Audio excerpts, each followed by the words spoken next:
बिहारमधील एनडीएच्या दैदिप्यमान विजयानंतर पंतप्रधान नरेंद्र मोदी यांनी मोठी भविष्यवाणी केली।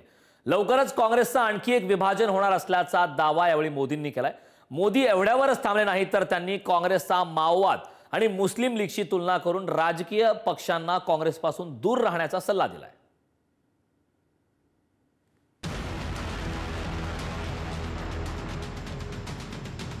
बिहारमधील एनडीएच्या छप्परफाड विजयानंतर पंतप्रधान नरेंद्र मोदींनी काँग्रेसचे वाभाडे काढले। येत्या काळात काँग्रेस पुन्हा एकदा फुटणार असा दावा केलाय। नकारात्मक राजकारणामुळे काँग्रेसचा एक गट अस्वस्थ असल्याचं म्हणत मोदींनी राहुल गांधींवर निशाणा साधला। काँग्रेस मुस्लिम लीगी माओवादी काँग्रेस झाली आहे अशी टीका मोदींनी केली। जो कांग्रेस के नामदार हैं, ये जिस रास्ते पर कांग्रेस को लेकर चल रहे हैं, इसके प्रति घोर निराशा, घोर नाराजगी अंदर ही अंदर पनप रही है। और मुझे तो आशंका है, हो सकता है कि आगे कांग्रेस का एक और बड़ा विभाजन हो। आज कांग्रेस मुस्लिम लीगी माओवादी कांग्रेस यानी एमएमसी बन गई है।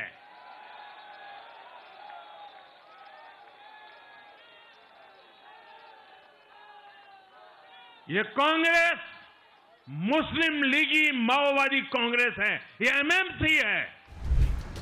देशातील अनेक राज्यात काँग्रेस कित्येक वर्षांपासून सत्तेबाहेर आहे। 2014 पासून सलग 3 लोकसभा निवडणुकीत काँग्रेसचा दारुण पराभव झालाय। केंद्रात पंतप्रधान नरेंद्र मोदींची भाजपाची सत्ता आल्यापासून एक राज्य काँग्रेसच्या हातून कधी गेलं कळलंही नाही। बिहारमध्ये 35 वर्ष, गुजरातमध्ये 30 वर्ष, उत्तर प्रदेशात 4 दशकं आणि पश्चिम बंगालमध्ये 5 दशकांपासून काँग्रेस सत्तेबाहेर। महाराष्ट्रात 10 वर्षापासून सत्तेत नाही। 2019 मध्ये उद्धव ठाकरेंमुळे लॉटरी। सध्या कर्नाटक, तेलंगणा आणि हिमाचल प्रदेशात सत्ता। 2024च्या लोकसभेनंतर 6 राज्यात विधानसभा निवडणूक। 6 राज्य मिळून काँग्रेसचे 100 आमदार विजयी झाले नाहीत। महाराष्ट्रात 16 जागांवर विजय तर बिहारमध्ये 6 जागांवर विजय।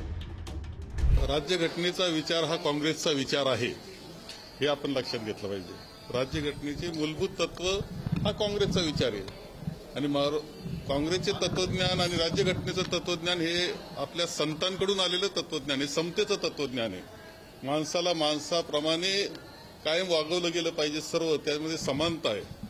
आणि यावर जर असे पंतप्रधान टीका करत असतील, ते राज्यघटनेला मानतात की नाही हा प्रश्न उलटा आपल्याकडून विचारला जाऊ शकतो। ज्या पद्धतीचा त्यांचा प्रचार, लांगुल चालन त्या ठिकाणी आहे, त्यावरनं माननीय मोदी साहेबांचं वक्तव्य किंवा भूमिका अत्यंत समर्पक ठरते। सिद्धांतांच्या बाबतीत काँग्रेस डाव्या विचारांकडे झुकू लागल्यानं सामान्य कार्यकर्त्यांमध्ये गोंधळाचं वातावरण निर्माण झालंय। स्वातंत्र्य चळवळीच्या काळात विविध विचार प्रवाहांना सामावून घेणारी व्यापक संघटना असलेल्या काँग्रेसनं आज तो समतोल गमावलाय। सामाजिक समीकरणाचे वास्तव ओळखण्यातही काँग्रेसच्या नेतृत्वाला अपयश येत असल्याचं दिसून येतंय। पक्षाचे पारंपरिक मतदार पाठ फिरवत असूनही त्यांना परत आणण्यासाठी काँग्रेसचे नेतृत्व कोणताही ठोस प्रयत्न करीत नसल्याचं दिसतंय। 15 वर्षापूर्वी काँग्रेसकडून सत्ता आपल्या ताब्यात घेतली, पण गेले 15 वर्षामध्ये विकास न करता फक्त लोकांच्या मध्ये एक भांडण लावायची प्रवृत्ती आणि लोकांच्या मध्ये फूट पाडण्याची नीती, जी इंग्रजांची नीती होती, तेच करण्याचं आज मोदींच्या वाक्यातून प्रतीत होत आहे। इनी विकासावर काय बोलत नाहीत। ऐन टायमाला इनी बहिणींना 10,000 रुपये आदल्या दिवशी दिले, त्याचा इफेक्ट जरा थोडाफार जाणवतो। विकासाच्या नावानं काय बोलत नाहीत, दंगली घडवतात। ही हिंदू मुस्लिमच्या नावावर दरवेळी त्यांचं दंगा चालू करते। काँग्रेसच्या पराभवामागील सर्वात महत्त्वाचं कारण म्हणजे काँग्रेसमध्ये असणारी अंतर्गत धुसफूस आणि गटबाजी। काँग्रेसच्या संघटनेतील नेत्यांमध्येच आपल्या नेतृत्वाबाबत विश्वासाची कमतरता जाणवते। काँग्रेस नेते राहुल गांधी यांनी भारत जोडो यात्रेच्या निमित्तानं मास लीडर म्हणून आपली छवी निर्माण करण्याचा प्रयत्न केला। त्यांची यात्रा जिथून जिथून गेली तिथे लोकांनी चांगला प्रतिसाद दिला।